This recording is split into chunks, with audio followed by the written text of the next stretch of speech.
the voice of higher education is what we are here to bring to you. And with me on this discussion is Mr. Abdul Kahar Adam. Mr. Abdul Kahar, if you can hear me, you're Yes, welcome to AAU Talks. Thank you very much. Appreciate that. Sure. So today's topic is about the practicality of university research in Africa, and that is quite controversial though, but we'll still have time to bring out the necessary facts in it for the good of our viewers out there. So I want to begin with let's do a quick view from you on the terrain. How can you tell the progress of university research and its practicality in the African continent from your point of view, briefly before we even dive deep into the main discussion? What would you say about African research and its practicality in the continent from the higher education point of view? Thank you very much. First of all, practicalities of African universities form of studies has to do with their governments. Governments have to invest into our universities, provide them the necessary technological know-how, equipment, and all the non-human resources and human resources that the universities need. First of all, that's how we have to tackle it. Okay. Now, if that is done, government too have to train current researchers and lecturers in practicality, because currently, if we are all considering the research that we have been doing, of course, you might say that we are not practically trained, but most of us are practically trained because most lecturers or researchers come from what? The work environment. Yeah. You understand? The work environment. Some people come from the industry and join university. So therefore, some have both practicalities and also the theoretical aspect in the university. So it's not everything that universities are teaching across Africa that the resources don't understand practically. They do. But if you understand practicalities and the equipment or resources are not established or available in your institution, how do you deliver? Take engineering, for example. If somebody, there's a software that somebody has gone to America and studied his research and then come back to his country, the equipment that he used in the United States, when he comes back, is he going to get the same equipment to teach? Okay. You see the difficulties. The person comes back, those equipment that the person learned and then come back to teach, those equipments are not there. Then how can the person impart knowledge to the young generation? So we have a problem there. So government have to invest in research by providing equipment, technology, and all the human resources and non-human resources to support. And everything must be tailored along our traditions and culture, because language is just the word. If in our tradition, this is the way we do things, we write about it, it also becomes knowledge elsewhere. But if we don't do that, and then we try to pick somewhere and just want to cite it or talk about it more than even what we do here, at the end of the day, we are praising elsewhere, but not talking more about us. And basically, that is what I have to say for now. Yes. Okay. You know, we sampled in some of the reasons or the challenges that universities face in Africa with regards to research, and I picked 3 of them, which were very, very serious challenges. The first one was about the fact that there was lack of funding. The second one was the fact that there's lack of innovative output in our research. And the third one was the issue of the lack of unity or harmonization of African higher education institutions in the continent. Let's start with the first one. You mentioned that funding is one of the reasons why we are not having that practicality we need, because government doesn't allocate enough resources, or let's say the budget.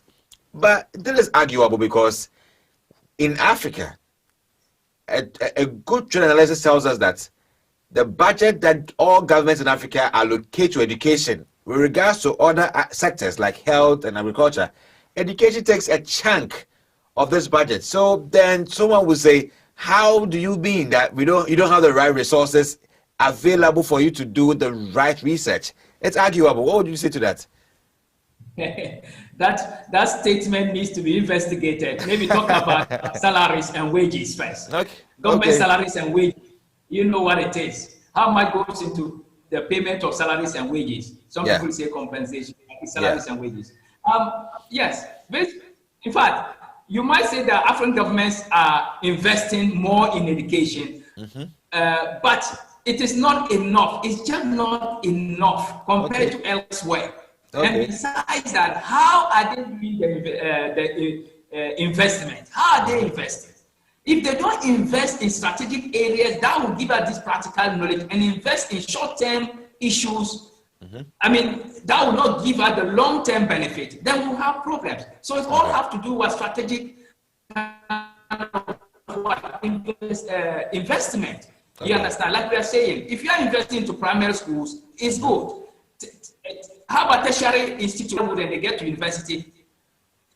And then education at the university level is challenged. Then what impact are you creating for future generation? You understand? So we have to be, government have to be strategic. And besides that, we have to list our challenges and problems and tackle them one after the other. We shouldn't seem to be tackling all problems all the time. It doesn't help us. Small here, it doesn't help. We have to tackle the major ones and build upon it to expand, and that will cover other areas. Of course, education covers everything. When you talk of health, what do you call it, airports or whatever, that's still education, because you who will come out and go there to work. Is that not it? A doctor needs to be trained academically and scientifically before you go to become a doctor in a hospital. Do you understand? So education is everything. So the only challenge in Africa is that, like we said, we are not united. Our ideas are not coordinated. Our ideas are not together. We only cherish what is published elsewhere or is said elsewhere. Ours is not, I mean, we don't bring our ideas together. So therefore, we don't have a pool of ideas. I'm not saying they are not there. They are there. But do we have institutions that have those ideas that you can just get up and go in and get it? Can you just get that?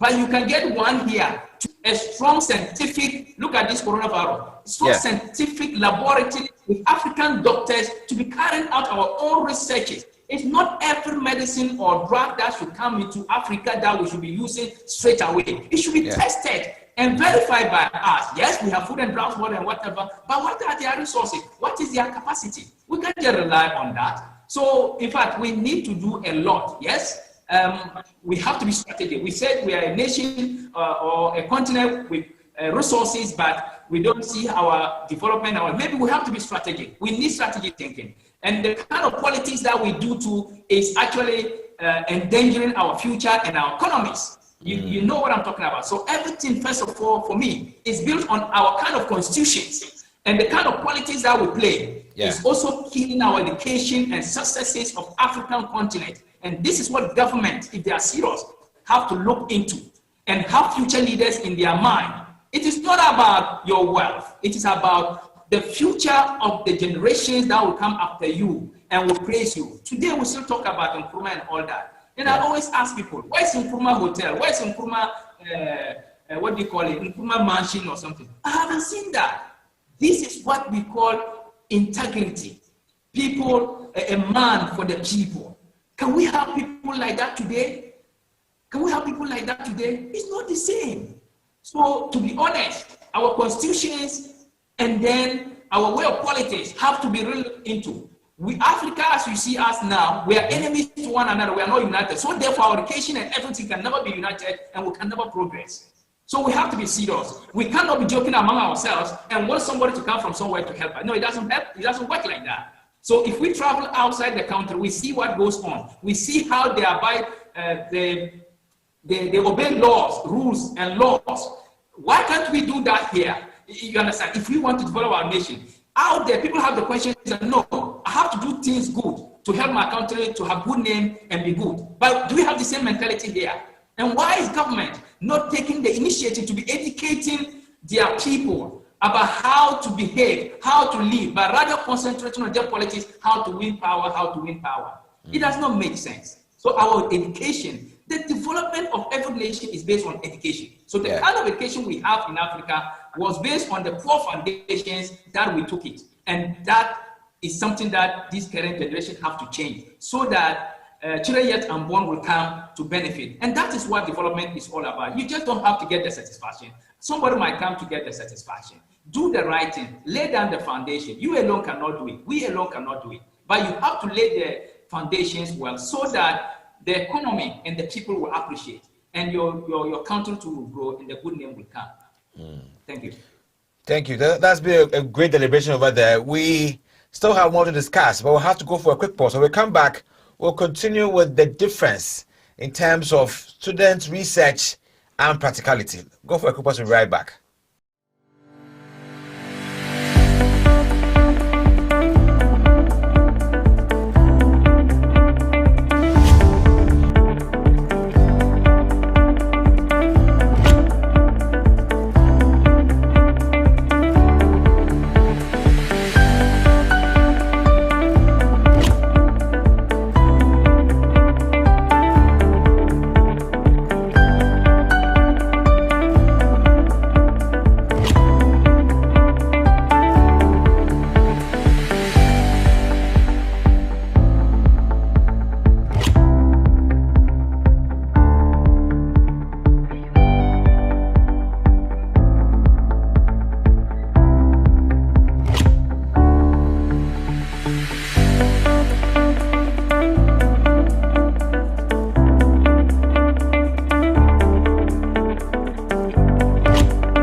All right, so you're welcome back to AAU Talks on AAU TV, the voice of higher education in Africa. I'm discussing university practicality, research practicality with Mr. Abdul Kahar Adam with me on the interview. So, Mr. Adam, let's now go back to campus.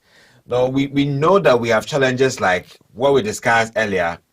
However, there are some issues also that have to be talked about when it comes to student research, identification, and its impact. I would want to say that a couple of research that we've churned out, into industry. Industry is not actually absorbing students or many graduates these days because, first of all, industry perceives that the content of the research that we do basically do not solve their problems. And it comes back to academia. What is academia not doing? What kind of orientation are we not giving to our students that the kind of research that they conduct do not address real-time issues in our countries or in our industries? Where is the mismatch here? Mr. Adams, sorry. Thank you very much. Well, first of all, to sum it up, you know, in African countries, governments always find for the lead, the easiest way of doing things, you understand? So yeah. Therefore, sometimes we appear to be putting the cart before the horse, you know what I mean? And so at the point in time we chop, we get just chop, we can't move, we can't do anything. Yes, if we talk about student research on campus and to the industry, well, there's a bit of a misconception here. I don't totally agree that industry people saying that there are no skills people in the continent or in the countries that they can absorb. I don't buy that idea. The fact of the matter is that when you look at employment in terms of human resource management, institutions don't have to just recruit people with skills. You can recruit people without skills and train them to work for you. And that's what they do out there. You see college students and what have you. College students don't have any experience, but they start working, doing part-time and all that, getting the necessary experience and skills in terms of managerial training and what have you. So, I mean, usually I hear it. When I hear people say that, oh, there are no skillful people for employment in this, it's not true. If they are not there, you employ them and train them, and then what? Give them the job, okay? But in academic, like I said, currently as we are speaking, we work with course manuals, and what the course manual define is what lecturers deliver. So the course manual, as you can see, most of the time is theory, but of course, engineering or practical courses, you see, our understanding of practicalities is different in our continent or context, because when we say practicality, people think that you have to be doing engineering or medicine or pharmacy or carpentry. Do you understand what I'm trying to say? But when you're doing human resource management or marketing, accounting and all that, then that should be theory. But that is not the case. Every experience is about what? Practicality. To gain experience is about what? Practicality. The challenges that you get, you experience. So if you are studying, it is also important that some practical knowledge is what? Is attached to your studies. So if you go to universities, it's not totally true that students are not taught practicalities. Of course, you might say it is still theory, but it's practically somehow, because sometimes we have workshops, we have seminars, we train them, we bring people from the industry to talk to students and all that. But of course, like I already said, when you talk about the project work or dissertations or what have you, yes, there's a bit of challenge there, because student numbers, and also it's a system we can't just pretend. There are some people who go to other people elsewhere to help them, and there are also situations people say that people take somewhere and present and all that. So the challenge to African universities is how they can come together and have a database of previous researches and records and the authors, so that when the student is copying something, it is easier for African universities to what? To find out, because it will trigger. But currently, I don't know. I don't think there's something like that to coordinate our university students' work and research topics or what have you, so that first of all, we'll be able to track whether the student is presenting is genuine or it's a copy work from elsewhere. I don't think that we have. Of course, generally we have software that can detect plagiarism and all that, but that's what I'm talking about. I'm talking about a innovative means that universities can do now. We need a database to capture university students' work, previous and current, so that from now going, we can have a database we can always track. When the student presents away, you can always track. Then you can see that it's for somebody, or it's genuinely done. But Mr. Adams, the industry work, most of the time we have students, business students, going for industrial attachment and service and all that. Yes, it might not be enough. But for me, like I'm saying, in this country, tell me which organization or institution have a database in Ghana to say that these are total number of jobs available in Ghana. Can you tell me? We don't. So people are just talking. We need to be serious and doing things correctly. We cannot just be sitting down and people throwing back about figures here and there. I don't follow. I don't take those things. We need a genuine institution that government should set up. You understand? To monitor employment. And monitoring employment means you should know where job is available and should know who are employed and who are not employed. Take it for example, from 2000 up to today, how many students left tertiary and universities? How many of them gained employment? And how many of them are still struggling? How many of them are doing personal jobs? How many of us dropped out and working at home in farms and all that? Do we know that? We are just not serious. We need to have a database. Just like I am saying, our constitution is something that we have to look and revisit. To be honest, to direct constitution for me, I think should be strategic. It shouldn't just be law. It should be strategic to help the people. Times have changed. The world have changed. So we have to change our ideas and the way we see things. We can't just be following old things when it is not working for us, and we know it's not working for us, and we are still following it. Then what are we doing to our future? So we need to transform it. We need to change. You understand? So that we can get our nations, moving forward and running. Students' research and its practicality. What solution can we bring on board? Is there a means where we could make students understand the demands of research? That it is not just about putting something on paper and graduating because you fulfill the requirement, but you solving an issue in society that could add value to yourself. Because when I go anywhere and say that, I actually had a study on how traffic lights can cause, or a faulty traffic light can cause accidents. And for that reason, I have added value to society, because now the Ministry of Road and Transport in everywhere in Africa would need my findings to protect lives and society. these are very concrete and applied research, other than the basic one we just do, that are just adding to academia and do not point to a specific problem in society. Has academia not done the right thing in one way or the other to ensure that this happens, or there's more work to be done? Thank you very much. Basically, there's more to be done. As you can see, what we have discussed, there's always more to be done. So far as we are developing nations. Yes, in universities, of course, students, first of all, it has to do with what? Personal passion. Okay. See, your personal credibility in education is very, very important. Like me and you. If I go to school, I want to study by myself. I want to learn by myself so that I can be good wherever I find myself.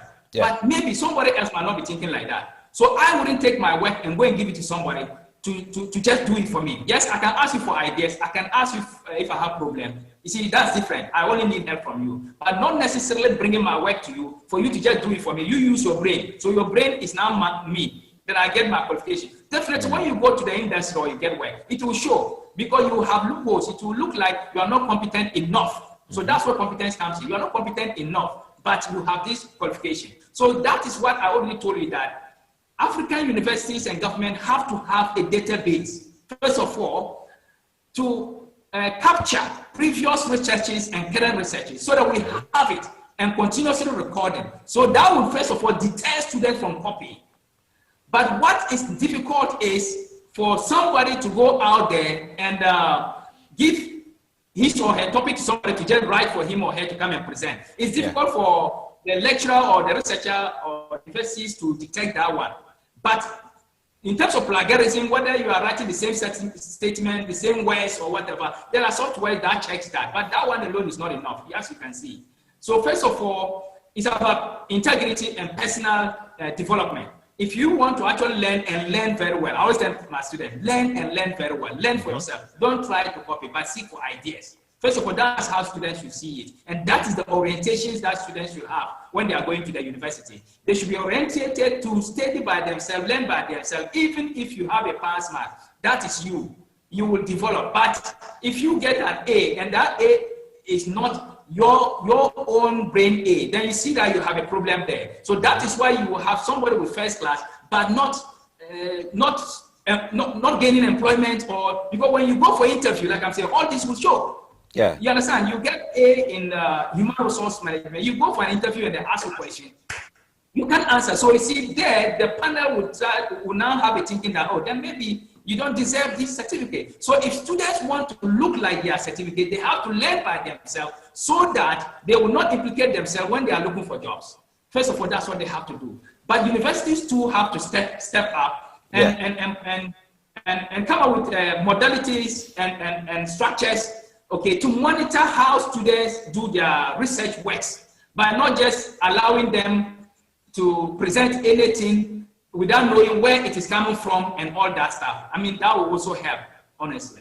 Basically, that's what I want to add to this one. You know, there's this particular slogan, or it's a saying in some higher education institutions in Africa, that you either publish or you perish.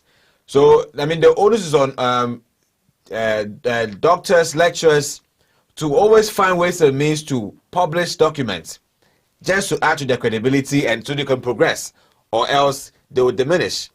Research indeed is the heartbeat of life. Without research, we don't see any progress in life. So it matters that we do research. But in the African setting, which do you think we need more?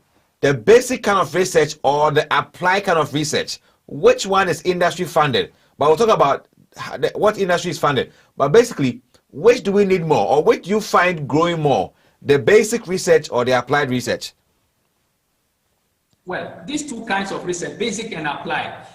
First of all, I told you that research is very broad. So let's break it down. We're talking about academic research here. Sure. Now, when we talk of basic research has to do with trying to research, investigate into another person's work to see whether you will get new or fresh recommendations or ideas. Or conclusions. You understand that? And so that is purely academic. You understand? That is purely academic. Now, when you talk about applied, you are carrying out a research topic that you think that can be applied to the sector that you are investigating. But ask yourself, who asks you to carry it out. That institution have not contracted you to carry it out. Mm-hmm. So the important here is that the distinctions is that government only need to establish an institution where they will show interest in their continent researches, where they will have a database and capture, so that that department or institution will be going through and see any recommendations researchers make, let's say students or researchers themselves, lecturers, then they can adapt and implement onto the economy. It will help. That is what research is all about. Research is just out there, and it's for users and it's for future researchers. That's what it's all about. Now we have something that we call action research, which is just like applied. But action research means that it is a research that is actionable, which means if you are contracted to carry out a research for the Ministry of Health, it means the Ministry of Health have interest and have a problem that they want you to help solve. And that's why they want that document. So when you do that research, they can apply it. You understand? Your recommendations and conclusion will be considered, and then they will implement it to execute that particular project or agenda or aim. You see the distinction? But so we are losing things because we don't actually see the distinction. We don't understand the distinction. That is why. Yes, when you come to university, we say publish or perish. Yes, that is what I've come to meet, and that's what is there. Like I'm saying, the authorities are those who make policies, and lecturers or researchers work with what? Course manual. So what is spelled on course manual is what you deliver. So until authorities change the mode and structure of research, for now we cannot say much about it, but we can only recommend. Do you understand that? So first of all, there's the need for African universities to come together, have a database. It will help. And also, government have to specifically establish an institution, okay, to show interest in learning about researchers' work. Just imagine which government institutions sit down in their office and just say Ghanaian researchers and see their work and try to implement, whether it's about business administration, human resource, accounting, finance, and whatever. I don't know. And if they see it, which law binds them to use that? You understand? Mm-hmm. You have to understand the challenge here. Get the challenge here in this continent. We have a lot of misconception. What is manifesto? And look at what is going around. Manifesto, we think that manifesto is development, but not research. So you have to understand the mistake. You know it. Manifesto, as we are speaking about, is what African government think that is development, but not a research. Because they tell you this what they will do, this what they will do. So when they come, their attention is what they said they will do. So what investigation again do you want them to carry out? What research work do you want, all research work, that hard recommendations, do you want them to follow? It will not happen. So, but manifesto is nothing. Manifesto is just like a wish list. It's just like a wish list. After all, you don't know future.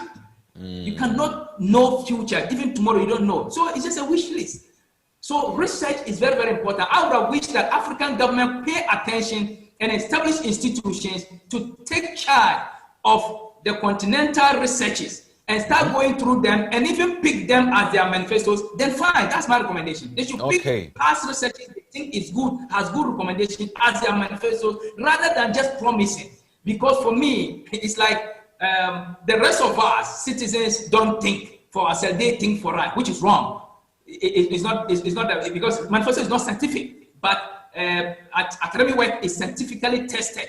So therefore, at least it can have somewhat potential truth, and it can help rather than manifesto. I don't buy into manifesto. It's just a wish list. So that is the problem we have in this country. People think manifesto is development, but not research. So like I said, action research for organizations. If which by EcoBank contracts you to carry out a research for them, it means that it's actionable. It means they have a problem, they want you to solve their customer service. So that's what you are doing. So you finish everything, which means you will be paid for that. But student work, who pays them for that? No, it's not about pay. It's about you. Okay. Academic requirement. So you see, what we do is the requirement. So we can't change it. It is stated. A lecturer before you will be at work and at. So you have to understand. It is a requirement. Okay. That you made a very important point about the fact that manifestos we have in this continent, and it should not be from the political parties or even the flag bearers, but should be coming from our own research institutions, our investors, because we are the one carrying out the study on the issues on the ground in the environment, affecting us in health, education, or so if you need data or a problem to solve, perhaps you must rely on these institutions to know the real issues, the real data backing it, so you can know how to carry it out. So manifesto should become action research, basically, if I understand your point very well, as you made. All right, then, Mr. Adams, at this point, Yes, we are making recommendations. That is one good recommendation for our leaders, that if we really want to be serious with research, then we must invest in autonomous, objective research institutions that will undergo research, well funded, basic, applied, and even actionable ones, so that they could be the repository for information to buffer our manifesto so we know what we're talking about and the data backing it. Which other recommendation will you give with regards to the legitimacy and authenticity, the authenticness, and how legitimate our university research will be with regards to students? Because they also play a role. I mean, students can also carry out very good research that can also speak or serve as action research. What can we do to streamline that area so that we don't do contracting and we don't just go and do copy and paste, but we'll do researches that are well identified, that are tailored to industry issues, so that we can also be employable in this aspect, because we can also build to our credibility when we do the right thing.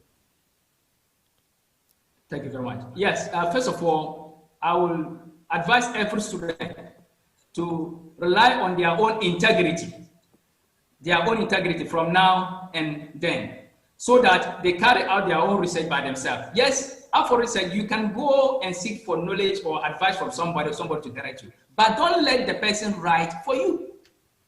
You see, academic work must be independently done. And there shouldn't be institution that is calling for people to come and pay money, they do it for them. And I also call on National Accreditation Board to, to chase out such institutions or such individuals who normally just advertise out there for people to come and they will help them for their project work and all that. It is not good for our educational system here. Now, out there in Europe or whatever, the government, okay, invest a lot into research, and they take research seriously, and that is why we can never compare ourselves. Look at China and all this; it's all about research.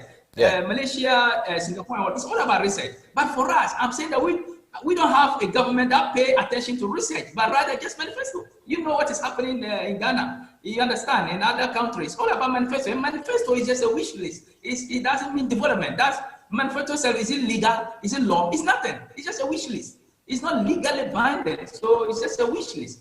So why can't you rely on the academic work? So another advice I'll give is that because of student numbers as well, maybe the project work can be tailored. We have something that we call under our academic studies.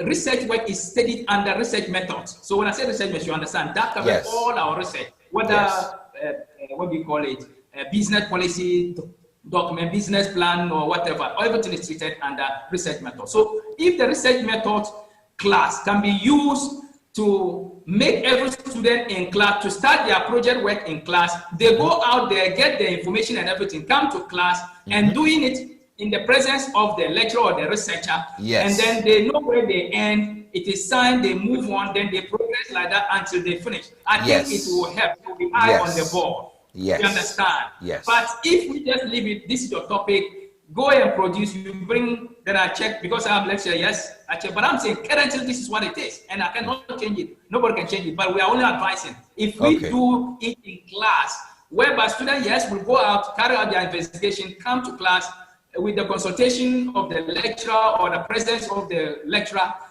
researcher, will guide them to write. Then researchers sign, this is where we end, and then they move on to another till they all finish their project. Then you see that it will be authentic, and there is someone will appreciate the knowledge of learning rather than stealing, academic stealing, because when you allow somebody to do work for you, it's stealing that one, and it's punishable, you see. But this kind of environment, if we don't have database to actually even trigger, how do you punish anybody?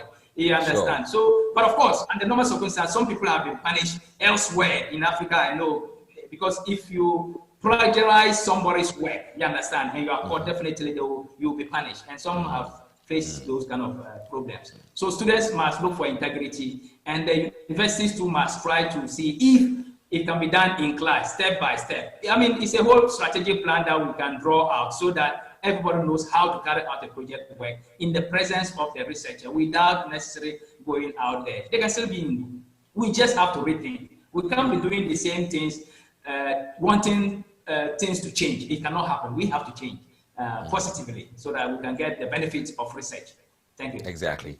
I want to say a very big thank you to Mr. Abdul Kahar Adam for your point of view, your perspectives, and your submissions were so great. One of the points you made that really, I think, it's quite encircling is that government should really dedicate resources to setting up an independent and objective research center that could conduct very, very tailored action researches so that they could be the basis for our manifesto. So we don't just go and create wish lists, but we create solutions to issues that had been tried and tested and produced with innovation. And also, the students' research administration should be now brought in a new way where students could have that close contact in the lecture halls. We could now have a steady growth, step-to-step growth, and not just left to yourself to go and get information and come back for our supervise. I think these two are very great points that if we really implement in our continent, research, innovation, output, and research impact would quite be an amazing one in our continent. Thank you very much, Mr. Adam, for your great submission, and thank you very much for watching. Okay. Yes. Yes. We are researchers and lecturers. Sure. With regards to the project, it does not mean lecturers or researchers don't see individual students of their work. You see them individually in your office and that, but that one alone is not enough. I'm talking about having them in the class. Yes. So that each one of them is working on their project based upon your own consultations, rather than the individual aspect. Besides that, what I've suggested is still different from what we do now. Seeing a student project work in your office is still a work that comes from somewhere you don't know. And also, African universities must try to have their own referencing style, because we try to adopt the American style, British style, and whatever style. What is African style? If you go to Asia, they have their style. You see, Asians develop because they just don't copy, they transform. So if you are talking about Harvard system, APA system, and we can transform ours and also say African style or University of Education Universe style or UCC style or Legon, University of Ghana style. We can have that. There's nothing that detailed, because that is how you gain world popularity. But if you are always following what others do, then it means that we can never climb the educational ladder worldwide the way we want it, because we are always following what they do. So we have to create ours to no importance and then also overrun some of them. That's what we have to do, and that's what Asians do. They transform everything. They just don't take and follow. No, even if they say Harvard, but they will change something, and then that will now be a UW or UCC or whatever style. So the way we do research, actually, we have to transform them to reflect our name, so that the world of searches. If you go to Google, then your name is popping up in terms of references and all that. Sure. So basically, that's what I want to say. Exactly. So this is where time can afford us on AAU Talks, the voice of higher education in Africa. My name is Ajiman Ochodako, and I was the host for today. And it was a very great discussion with Mr. Abdul Kahar Adam, our lecturer and our guest today, discussing the practicality of university research. There are more to the discussion. Actually, you mentioned that there are more. However, I mean, a good discussion never ends. So you can keep watching us on Facebook and YouTube, Association of African Universities. Bring in your comments and also let us know what you think on the practicality of university research in Africa. We thank you so much for your time, and keep watching us on AETV as we bring you more innovative and exciting discussions. Have a nice day and bye. Bye, dog. Thank you very much for your time.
Hey, so this is Dishant from Unica University Common Application. I recommend you to watch AAU television. AAU TV is the place to be for every person in higher education in Africa. Better be there or be nowhere. Continuez de regarder la télé et surtout sur le AAU. Keep watching it and it will change the way you interact with higher education on the continent. AAU, great job. I want to tell you that AAU television is fantastic, it's educative, it's informative, and it is a must for anybody who is interested in higher education in Africa. When I was in Accra last year, I did an interview on this TV. It's a very important mouthpiece. It's a data, it's a bank of all we need for the development of higher education in Africa. People should make an effort to view it because it discusses very current issues of development across the continent. I believe that the station will continue to promote the overall development of Africa, particularly in the tertiary education sector. AAU TV provides a platform and shares a lot of information to a broader audience. So we wish you all the best and please continue serving AAU TV, the voice of higher education in Africa.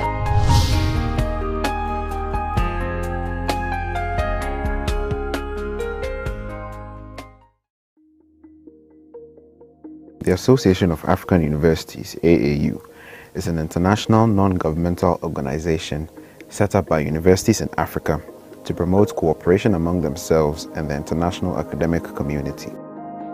Mon nom est professeur Étienne Ehouan-Ehilé. Je suis le secrétaire général de l'Association des universités africaines qui est basée à Accra, au Ghana. Je vais vous parler de la création de l'Association des universités africaines. Il faut remonter dans les années 60 pour pouvoir comprendre le processus. Déjà en 1960, nos dirigeants estimaient que l'éducation est l'outil majeur pour pouvoir lutter contre la pauvreté et assurer le développement. I am Nodumo Dlamini, the Director of ICT Services and Knowledge Management at the Association of African Universities. The Association of African Universities is a network of 400 universities in Africa.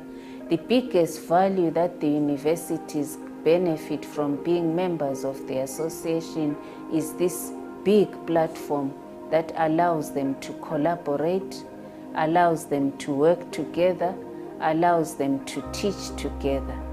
Through this platform, a university in North Africa can work with a university in Southern Africa, and also those in East Africa can work with those in West Africa. Founded November 1967 at a conference in Rabat, Morocco, by heads of African higher education institutions, the association is currently headquartered in Accra, Ghana. My name is Maxwell Amo-Hoyt. I'm the Director of Finance of the Association of African Universities. The association sustains itself from contributions from member universities and also from other development partners. Some of our development partners include the World Bank, other governmental agencies like the Swedish International Development Agency, UK Department for International Development, and other partners. We also receive a lot of support from other governments, especially the government of Ghana. Other partners include the African Union, which is more or less the parent organization of the Association of African Universities. The Association of African Universities hosts the Secretariat for the African Union's Continental Education Strategy. And by so doing, we provide coordinating roles for the African Union in helping members achieve their targets. Déjà en 1960, nos dirigeants estimaient que l'éducation est l'outil majeur pour pouvoir lutter contre la pauvreté et assurer le développement. Et rappelons-nous que les années 60, la décade 60, a été une décade où la plupart des pays africains ont obtenu leur indépendance ou ont, disons, pris les dispositions pour être indépendants. C'était donc aussi l'année de développement, dans la mesure où tous ces pays indépendants devaient se retrouver de temps en temps pour parler de comment mettre ensemble leurs problèmes et trouver une solution commune à leurs problèmes. Et dans ce contexte-là, l'éducation était une priorité pour eux, surtout l'éducation universitaire. Et sur ce plan-là, les universités aussi se sont organisées grâce à l'UNESCO qui a parrainé plusieurs réunions depuis Madagascar jusqu'au Maroc. My name is Jonathan Umba. I'm the Director of Research and Academic Planning. The programs and projects that we run at AAU are consistent with our strategic plan, and they are implemented for our higher education stakeholders, namely the higher education institutions in Africa. These programs are implemented in such a way that our stakeholders will get the benefit of membership of our association. And our programs also are aligned with a number of global and international agendas on higher education, including the Continental Education Strategy for Africa and the Agenda 2063. So these programs are aligned with a number of international agendas with a view to promoting higher education in Africa. The AAU is the apex organization and principal forum for consultation, exchange of information, and cooperation among universities in Africa. I am Professor Nkusa Mahao, Vice Chancellor of the National University of Lesotho in the Kingdom of Lesotho in Southern Africa. There are roughly 77 universities that are affiliated with the AAU in the region. But as you might be aware, there are a lot more universities that are as yet to take the membership of the Association of African Universities. Well, universities that are not members of the AAU are missing quite a lot. First of all, let's appreciate this one point, that the AAU is a main driver from the angle of training and capacitating the human resources of the continent, the agenda of the African Union 2063. So if an institution is not on board, it is missing the opportunity to leverage on the opportunities that are provided by the association in the area of training human resource capital, training their own staff and students, the opportunities that are provided by the universalization of quality management on higher education on the continent, and many other opportunities that are provided. Et en 1963, il y a eu une réunion à Khartoum, au Soudan, où les chefs des institutions d'enseignement supérieur ont décidé de créer l'Association des universités africaines. Finalement, la création va se faire à une conférence qui s'est tenue à Rabat au Maroc, et la création de l'Association des universités africaines a eu lieu le 12 novembre 1967. I'm Prof. Hassan Kafi, AAU Governing Board member, representing for East African region. Also, I am the president of Plasma University, Mogadishu, Somalia. We really like to give a call for universities in Africa, especially in East Africa, those which are not members still in the Association of African Universities. We are calling them because we feel the organization is ours. It represents the voice of higher education in Africa being seen all over the world.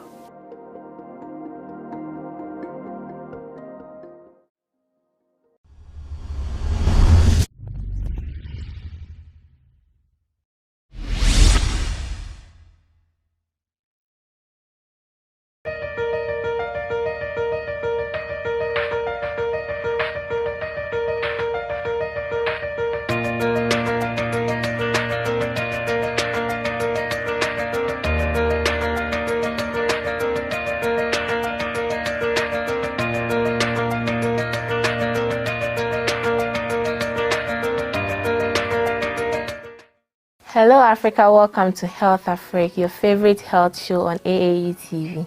AAU TV is the voice of higher education in Africa, and it is brought to you by the Association of African Universities. My name is Isabella Tete Ahenakwa. Today on Health Africa, we'll be talking about first aid. Yes, despite the various precautions and care taken each and every day, incidents are bound to happen. And the question is, in any case you found yourself in an emergency situation, would you be prepared or ready to assist yourself or others? What do you really know about first aid? Is it simply getting a box full of several medications? Well, I have here with me Madam Carol Calevo. She's the head of emergency department at St. John Ambulance, Ghana.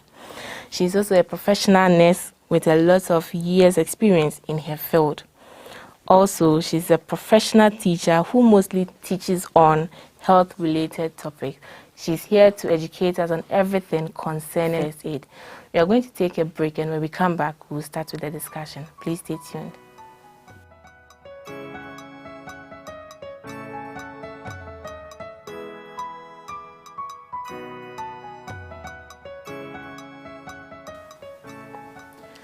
You're welcome back from the break. This is still Health Africa, your favorite health show on AAU TV. And as I mentioned earlier, today we'll be talking about first aid. With me here is Madam Carol Calevo. She's here to educate us on first aid. And as I said, she's from St. John Ambulance, Ghana. St. John Ambulance, Ghana is an institution that was established in Ghana here in 1937. So this year, they'll be celebrating their 84th anniversary. I am happy about it because they've got a lot more to educate us, so be expecting more from them. You can follow this discussion on our social media platforms at Association of African Universities on Facebook and YouTube, and our dedicated website at tv.aau.org. Hello, Madam Carol. Hello. You're welcome to Health Africa. Thank you. I'm so happy to be here. Same here. We appreciate you accepting our invitation when we called. Okay. So before we start with the discussion, we'll first get to know more about you and then your institution. Yeah. My name, as you said already, is Carol Calevo, and I work with St. John Ambulance. You've said everything about me. I'm a nurse and I'm a teacher. And my passion for this work has made me to be here. Immediately you called me, you know, I quickly gathered everything and I came here. I'm mostly glad to do this because a lot of people, you know, during accidents or emergencies, even though in Ghana here, they have the passion to help people, but the problem is that they don't do it properly. And so by the time they get to the hospital, the people would have died some unnecessary deaths. So it's important for us all to know something about first aid and to want to do it so that we will make sure that we save our country for productivity. Thank you very much for coming. Now, to get started, we would like to know what actually first aid is. You know, some people, when they hear first aid, what comes in mind is a box with paracetamol, bandage, and others. But then they don't really know what first aid actually is. So will you tell us what it is? Thank you very much. First aid, as the name implies, first and aid. So first aid is simply the first person who meets an incident and want to help. Like you meet an incident, like an accident on the road or fire or anything, and you want to help. first you pause and ask yourself. That is the question most of us don't ask before we jump in to want to help. But then first aid is the immediate help that you want to give to someone who has suddenly taken ill or injury or has had an injury or burns or anything. And then we all know that this thing happens suddenly. And so you don't plan to have an emergency. So when it happens, I want to help you, but how do I do it? So I will urge that it's very important that we all know what first aid is. Actually is. And then what I'm saying is that first aid is just the help that you give to somebody who has suddenly taken ill or has had an injury of any kind. So if first aid is the first steps or helping someone who is in an emergency, then what are then what are some of the principles, because everything has its principles. So what are the principles of first aid? Okay, so good. The principles or aims of first aid is that before everybody does something, like you said, you have to have a plan or you have to have a reason why you are doing that. Our main reason for wanting to do first aid should be that you want to prevent the condition from occurring. And then secondly, you want to protect the incident from occurring. And then if it has already occurred before you got there, then you want to promote recovery. So these are the main principles. But then we want to say that if you do that, then what will you be doing? You want to give treatment to the person. By giving the treatments, then you need some skill to be able to do that. So it is very important that everybody also, I'm hammering on this because it's the most important that if you know what to do, you will save lives appropriately. So the three main reasons why we will do first aid is to prevent the condition from getting worse when you meet it. When you meet some people meet accidents. The leg is broken, the head is bleeding or something. They just started carrying the people. For instance, quite recently something happened in Kintampo, and then they were just carrying the people in vans and taking them to wherever. What about if the person is just bleeding and you put some people on top of me? By the time I get there, exactly. So I would have prevented it by selecting or sorting out those who are in various injuries. Then I will know that I'll put these people in this. But we put all of them because we don't know. So most of the time we want to give treatment, but you have to know what kind of treatment you have to give before you get to help the person. So if I get you right, the principle is to plan, prevent, and then promote. Yes. All right, okay. Now, and then you promote recovery of the person. Promoting recovery is when you have to talk, to reassure the person and let them know what you are doing. Because if I meet you in the street, then I have to meet the doctor or the nurse in the hospital. But if I meet you in the street, it means you are just anybody. So let me know that you have the skill to help me. Then I will relax. Okay. So. Okay. Let's say I go to meet someone who is in an emergency situation.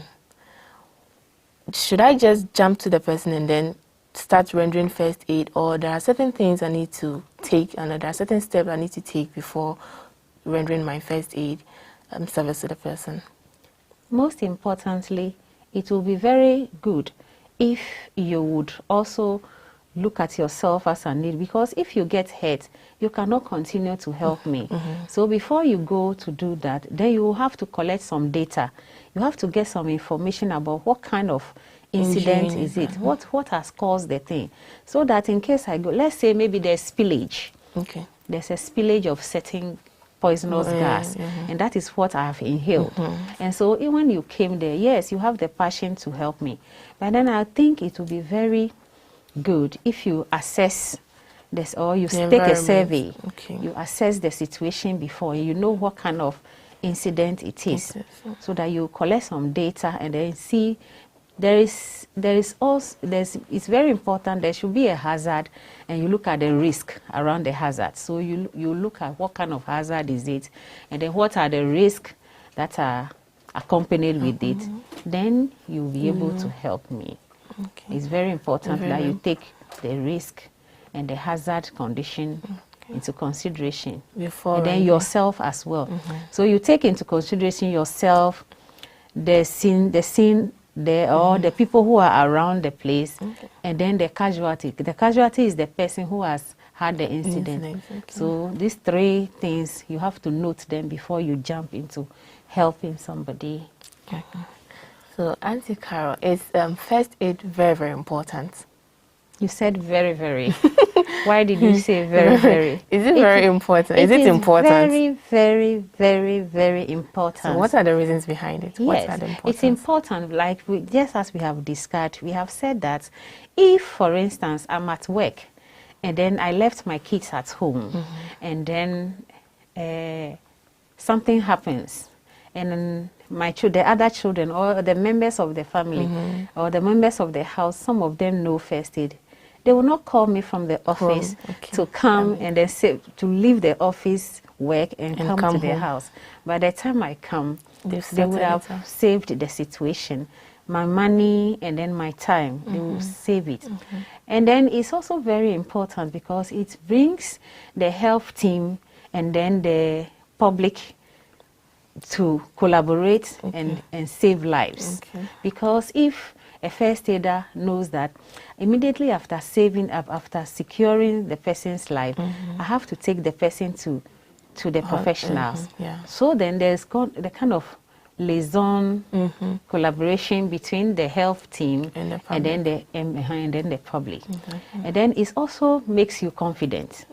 It brings some confidence. Is it the first aider? Yeah, the first aider, and everybody will immediately if you learn first aid and you know what to do when there's an incident, it gives you some kind of confidence. You can approach situations with some confidence in you. It's like you're a hero. You become not a hero, but then you have this kind of confidence in you because so many people don't want to see blood. The scene of blood is very scary. And so people don't want to go to a scene. But if you learn first aid and you know all the skills about it, when somebody gets injury, you move forward, bare-chested, and you go and save a life. And you become very proud of yourself that you have saved somebody's life. And then you have used the appropriate techniques to save a life. So some of these things will make first aid a very important course for everybody to learn to do. There are various types of first aid, I know, different types, and then each have its own approach to attend to. Can you mention some of these types and then slightly or briefly tell us the first steps to involve in it? Yeah. For us in St. John Ambulance, we have meticulously studied our society, that is Ghana. And so because that is our core mandate, we train, we talk to people, we educate. So we have looked at the various institutions, various groups of people, and the kind of first aid that they need. So instead of maybe you would have known or read somewhere that we have levels in first aid. We have level 1 and level 2 or level 3, okay? But then for us in St. John Ambulance, because we want to cover the whole country, we make sure we have something when it comes to first aid for every group of people. So for instance, we have first aid for people like industrial, like people who do construction work and the rest. So those people will need a bit more higher skills in preventing injuries and all that. So we have those type of first aid. And then we have some for schools as well, because if we are able to train our children or give them skill in first aid, they will be able to cater for themselves when we are not there. So we have first aid for kids as well. And then we have also looked at the airlines, we have looked at the mines, we have looked at construction and the rest. So we have captioned it such that we don't have just one or two, but have varieties that are meticulously selected to cater for every category of individuals within the society. Okay. So I think that's what I'll say. All right, we'll go for a quick break, and then when we come back, we'll continue with the discussion. You're welcome. Well, you heard it all, but then we've got more to tell you. So please stay tuned as we go for the break, and then when we come back, we'll continue.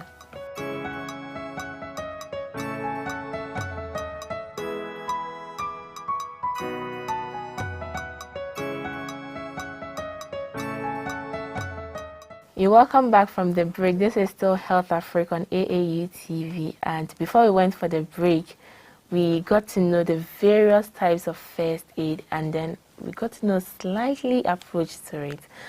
We are going to continue with the discussion, and if you just tune in, you can follow the discussion on our social media platforms as Association of African Universities on Facebook and YouTube, and our dedicated website at tv.aau.org. Auntie Carol. Yes. Now, I would like to know the limitations involved in first aid. If somebody is trying to render a first aid service to somebody, are there limitations to it? Of course, yes. There should be a lot of limitations. Limitations for those who don't know first aid and they want to help.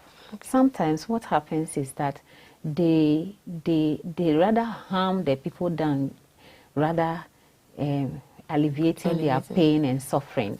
So we say that they get some limit because in skill they are limited. So it is very important. I still hammering that it's important that wherever you are, ensure that you come to St. John Ambulance and learn first aid. Exactly.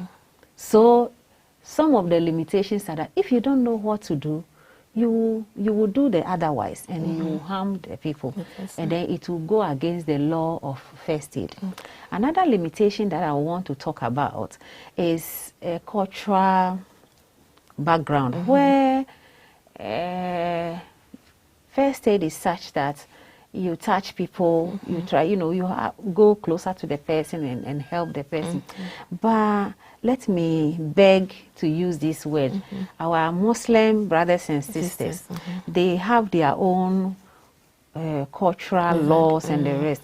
For instance, I meet a casualty, I meet somebody who is fitting or had an epilepsy, and then I wanted to go closer. Maybe it's a male and I'm a female, especially when the person is a female.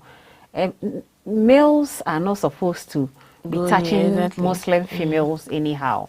So it becomes very, very difficult when a first aider gets to have an incident of that nature. Most of the time there is a solution such that if where you are there is somebody there who is the opposite sex, then I think you ask the person to help you. Because at all costs you don't have to leave the person to die or hang out her. So you teach some other person, maybe a female, to. Other than that, most of the time they don't allow it. If you are unconscious, you are not dead. You still can hear me. Okay, so they have been. There's so much fear in them that if my husband sees another man touching me, so they will not give you the chance to really touch them. And then if you are not careful and you leave them, you will be flouting the laws of first aid. And so you have to help by either calling somebody else or by getting someone else who is around and is the same sex to help them, to save it. Your aim is to save life and not to abide by the cultural laws. So to mention by just a few, these are some of the. And then most of the time, there's one more that I think most of the time, we give mouth-to-mouth resuscitation. Okay, and in this time of COVID, we are social distancing. So it has become a very, very difficult problem for us to really render a very requisite or good service to the public because we are social distancing.